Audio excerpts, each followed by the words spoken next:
그 파주에 있는 한미양행 선유 공장에 나와 있습니다. 네, 맞습니다. 자, 제가 오늘 이곳에 나온 이유는 자, 한미양행에서 지금 식용곤충에 대한 연구를 2015년도부터 지금까지 하고 계시는데 네. 과연 지금까지 어떤 곤충에 관련된 연구와 결과가 있었는지 오늘 같이 옆에 계신 분은 네, 한미양행의 연구소 품질 관리를 총괄하고 있는 김주각 이사입니다. 네, 반갑습니다. 우리 김주학 이사님의 그 한미양행 식용곤충에 대한 연구와 그다음 앞으로 계획들을 들어보는 시간을 갖도록 하겠습니다. 오늘은 저희 한미양행이 그 건강기능식품의 전문 제조업을 했지만 또 하나의 의미 있는 그 사업으로서 식용곤충에 대해서 오랫동안 저희가 관심을 가지고 연구를 진행을 해왔었는데요.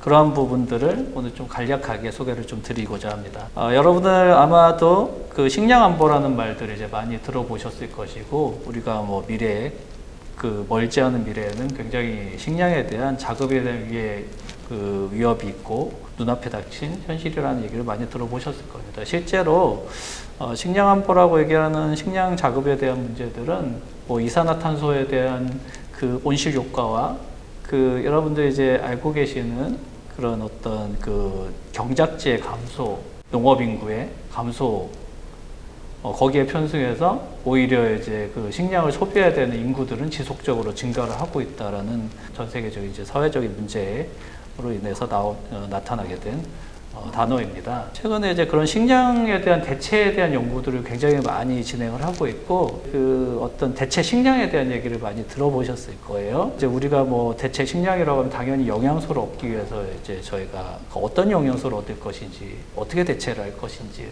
고민을 하게 되는데, PPT 화면을 잠깐 봐주시면, 우리 몸을 구성하는 대부분의 영양 성분들은 여러분들도 너무 잘 알다시피 탄수화물, 단백질, 그리고 무기질, 그리고 더불어 지방과 물, 특히 이제 물이 굉장히 많이 구성을 하고 있고요.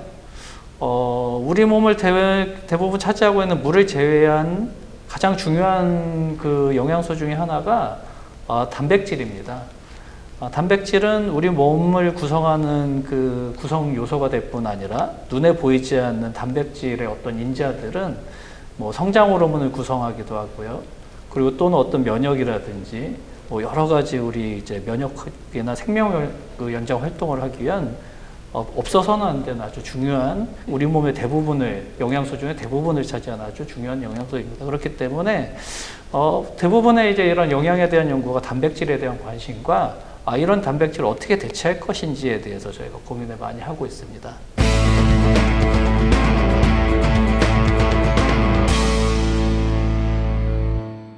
그렇기 때문에 여러분들 한번 들어보셨을 건데요. 대체 단백질. 그러니까 대체 단백질이란 무엇이냐? 대체 단백질이라고 얘기하면은 현재 일반적으로는 콩이나 또는 어떤 뭐 유지방을 제외한 그 유청 단백질을 이용한 그런 단백질 제품들을 얘기를 하고 있습니다. 실제로 축산식품과 거의 동일한 그 맛과 형태를 가지는 그런 것들이 이제 연구가 되고 있습니다. 하지만 뭐 현실적으로 식물성 단백질 같은 경우는 그 동물성 단백질보다는 우리가 생체에 대한 이용률이 떨어지기 때문에 영양소로서의 좀 의미가 그렇게 크지는 않다고 보고 있기 때문에 보충되는 아미노산이라든지 그런 것들을 이제 우리가 보완해서 먹게 되는 문제들이 있고요.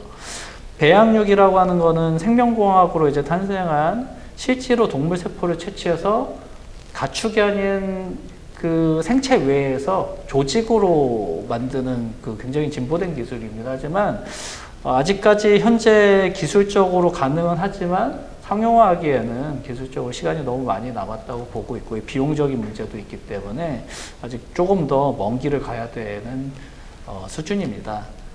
근데 마지막에 보시면 이제 식용곤충이라는 말을 이제 많이 들어보셨을 거예요. 근데 식용곤충은 뭐냐면 말 그대로 여러분들이 우리 흔히 어릴 때부터 알고 있었던 번데기라든지 내지는 뭐 메뚜기 그런 것들을 포함하는 먹을 수 있는 곤충들을 이제 얘기를 하는 겁니다. 오늘은 이 식용곤충에 대한 것들에 대해서 한미양행이 어떤 연구들을 저희가 관심을 가지고 진행을 해오고 저희가 현재 어디를 가고 있는지 잠깐 좀 설명을 드리고자 합니다.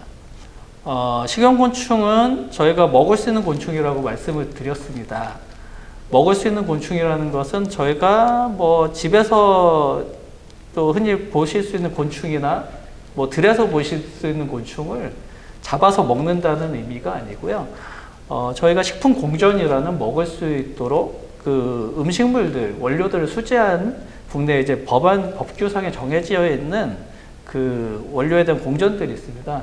그 안에 수제가 되어야지만이 우리나라에서는 식품으로서 섭취할 수 있도록 정해져 있고요.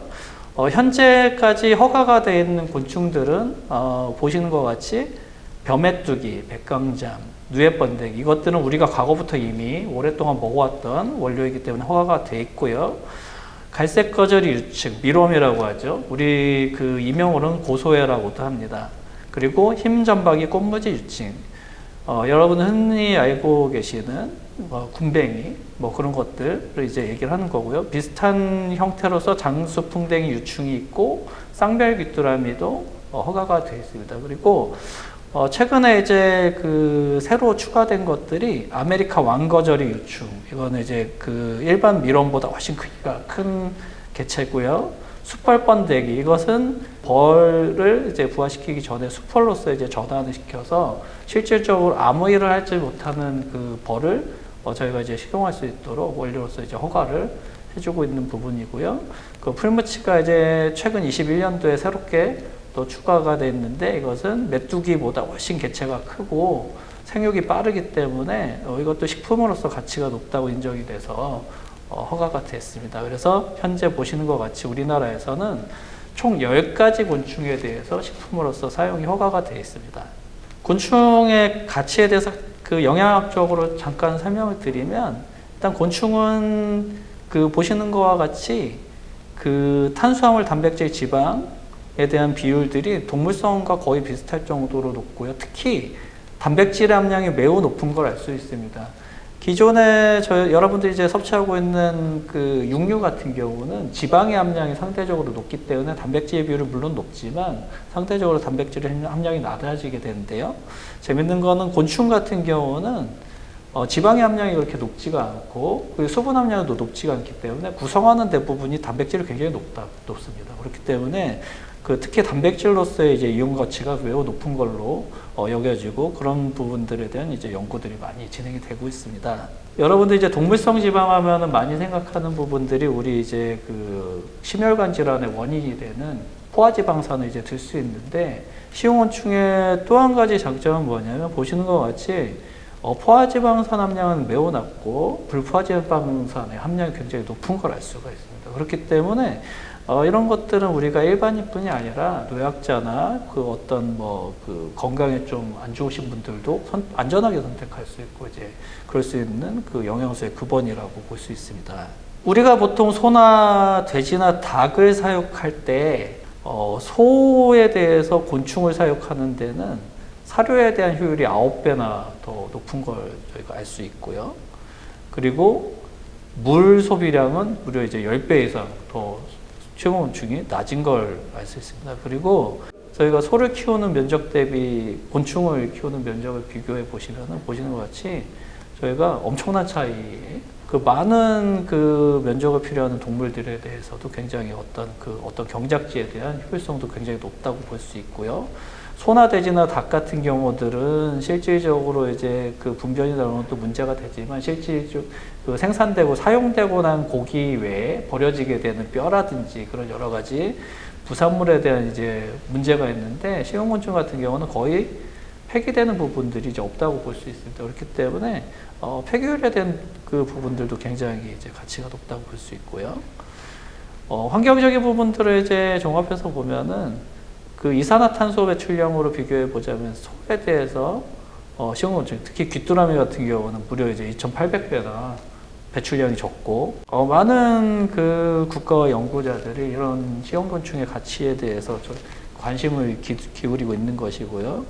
그 미래에서 저희가 그 지속 가능 경영이라는 말들을 이제 많이 사용을 하고 있는데요. 근데 그런 어떤 지속 가능 경영에 정말 적합한 그 모델이 아닌가라고 저희도 이제 생각을 하고 있습니다. we go.